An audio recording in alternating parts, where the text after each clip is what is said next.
Welcome back, everybody, to Indigenous Peoples. And this week, we're doing Indigenous Peoples of South America. All right, Civilizations of the Andes and Beyond, with me, Miss Bree.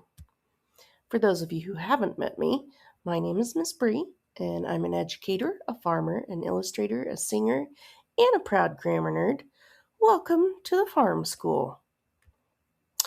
Before we begin, we need to learn about honoring the first stewards of the land. We're doing this for every single video in this series of the Americas. And because a land acknowledgement is a way of recognizing the indigenous peoples who lived here and cared for the land first, right? Because long before modern schools, cities that you're used to seeing now with their big skyscrapers, or modern farms with their big tractors, indigenous nations lived here. Okay, they had their own schools and cities and farms. They raised families here. They governed here. They even cared for the land and the water.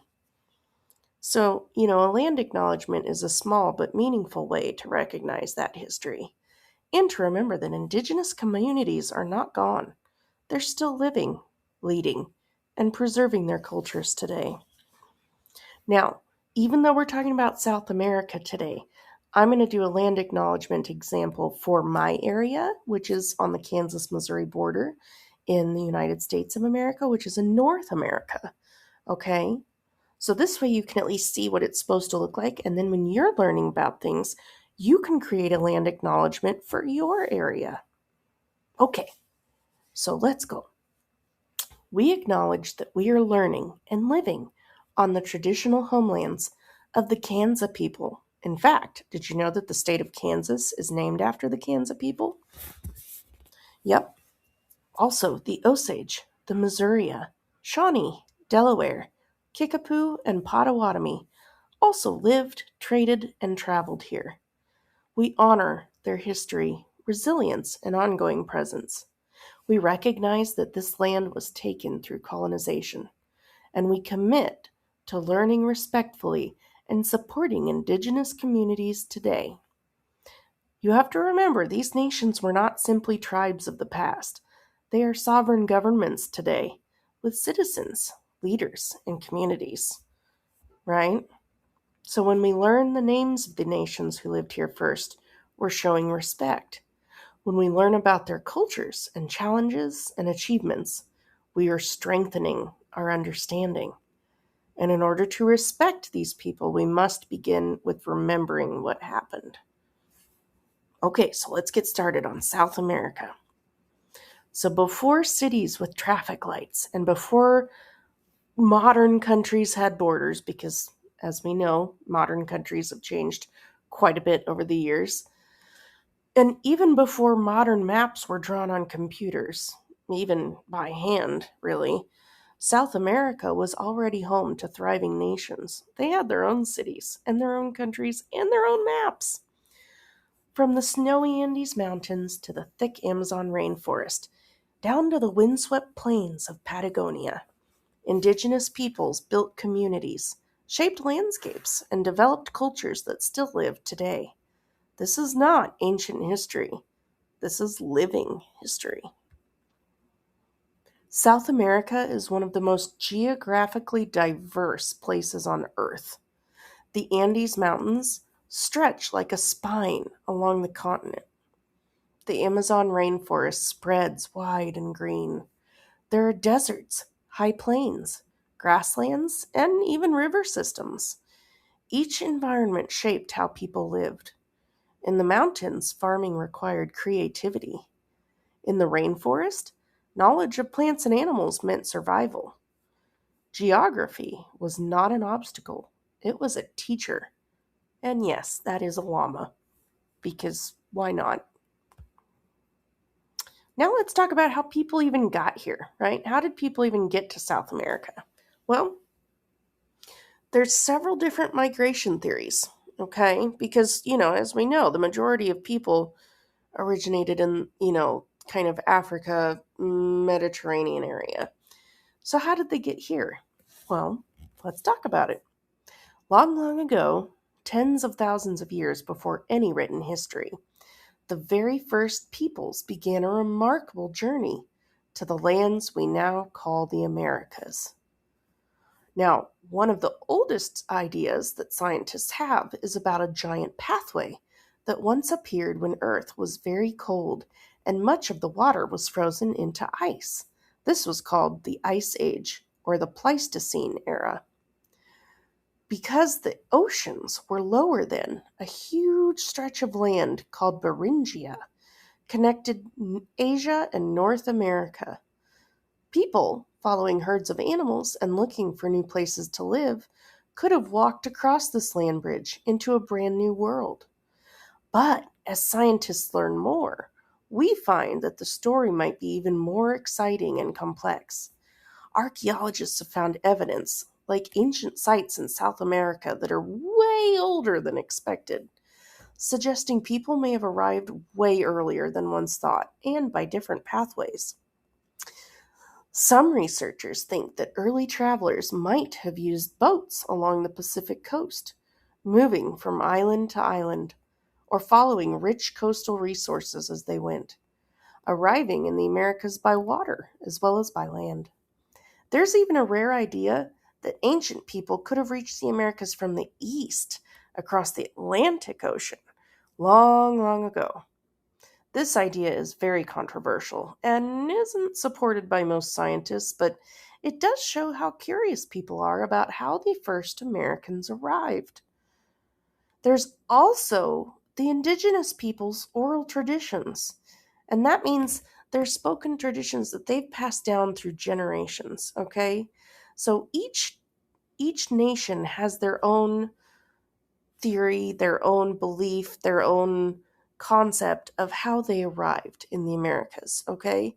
And while not all of them are supported by science, that doesn't mean there's not a grain of truth to all of them. So, if you're curious, go talk to them. Go meet some people and ask them, what do they think? What is their opinion? Right? What we know for sure is this: the first Americans didn't just appear out of nowhere. They traveled long distances. They used what the world offered: land, sea, animals, and plants to guide their way. And just like indigenous communities today continue to share stories and knowledge, scientists continue to learn from the land, the sea, and the ancient clues that those first travelers left behind. The story of how people first came to the Americas is part of a much bigger story, one that includes the voices of indigenous communities who lived here long before scientific study, and who continue to live, lead, and tell their own histories today. Because the glaciers melted and oceans rose, much of the evidence for all of these places, these migration patterns, are hidden and buried. Archaeologists continue to uncover clues about these journeys all the time. Now let's talk about the cultural regions of the Americas. So generally there's three broad cultural regions of the Americas, okay?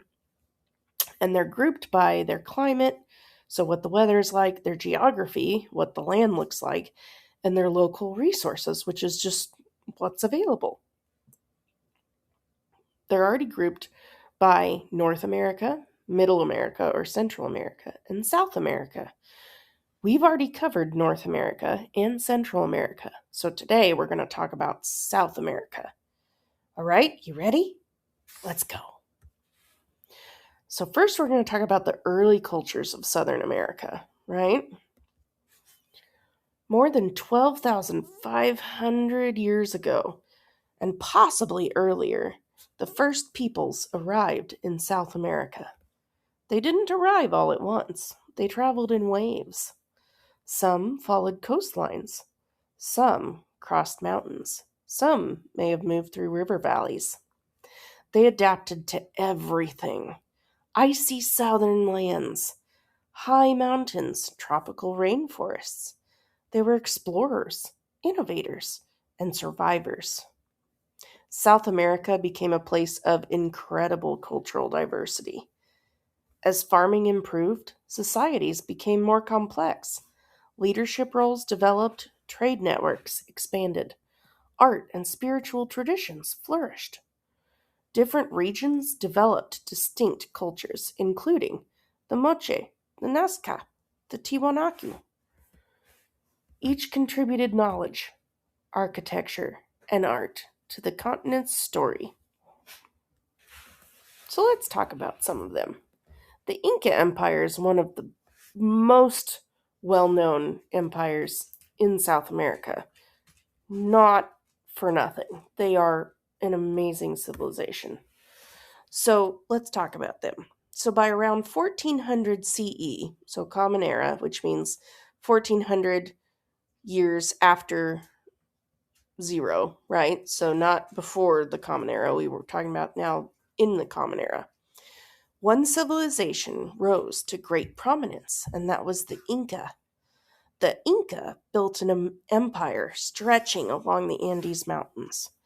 They created an enormous road system, over 25,000 miles long. Suspension bridges, stone cities like Machu Picchu, even advanced irrigation systems. And they did all of this without any iron tools or wheeled vehicles. Their society was organized into structured social groups, with a ruler at the top and farmers forming the backbone of the empire. The Inca were master organizers and planners. High in the Andes Mountains sits Machu Picchu. It was not just a city, it was a sacred space. Its stones were cut so precisely that they fit together without mortar. Even earthquakes struggled to move them. The Inca understood engineering, astronomy, and the land itself. Their architecture shows deep knowledge of balance, both physical and spiritual. Now, not all South American cultures built mountain cities, right? We talked about the geography being very different. In the Amazon rainforest, indigenous peoples developed different expertise. They created terra preta, rich man made soil, river based trade systems, deep botanical knowledge, that means deep plant knowledge. The rainforest was not wild and untouched, it was carefully managed. Indigenous peoples shaped the forest over thousands of years. The Amazon was, and is, a cultural landscape. Most indigenous societies were organized around kinship, which is extended family networks. Leadership could be military, spiritual, or communal. Spiritual beliefs were often tied to nature, like the mountains, rivers, the sun, even animals. And the land was not property, it was relative. Now, in the 1500s, Spanish conquistadors arrived, right? Like Columbus. They brought horses and steel weapons and a lot of disease. Smallpox and other illnesses devastated populations. The Inca Empire fell. Many indigenous peoples were forced into labor systems, such as the encomienda. Land was taken. Sacred traditions were suppressed. This was a time of immense loss. But it was not the end. Some groups resisted fiercely. The Mapuche of southern Chile resisted Spanish rule for centuries. In the Amazon, many nations avoided conquest through knowledge of terrain. They managed to hide and blend in. Indigenous cultures adapted. They preserved their language. They blended spiritual practices, and they continued. Survival itself became an act of strength. Now let's talk about their agriculture, okay?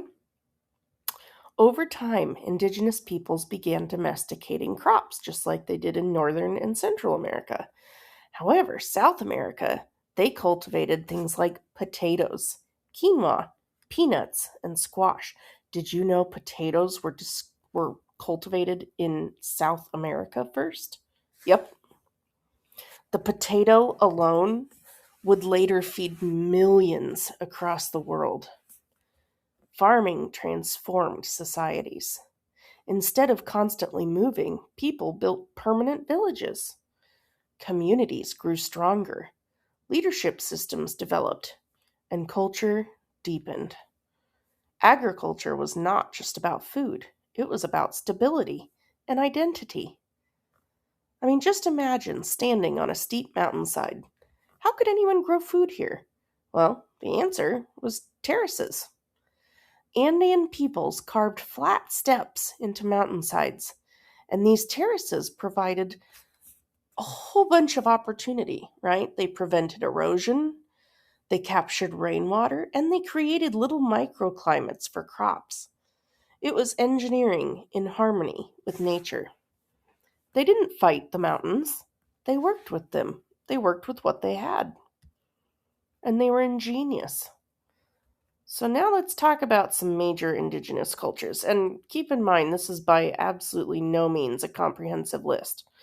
Okay, I mean, I can only list so many on this slide, so by all means, please do some research, right? But here's just a few. Okay, we've got like the Maya and many of their distinct nations. We've got the Taino, we've got the Ticuna, the Quechua, the Mapuche, the Yagan. There's so many. Okay, so I highly suggest you do some research and learn about these because they are really, really, really cool. Really cool nations. And there's so many more that aren't listed here. You have to remember, each nation has its own history, its own language, its own leadership, and its own cultural traditions.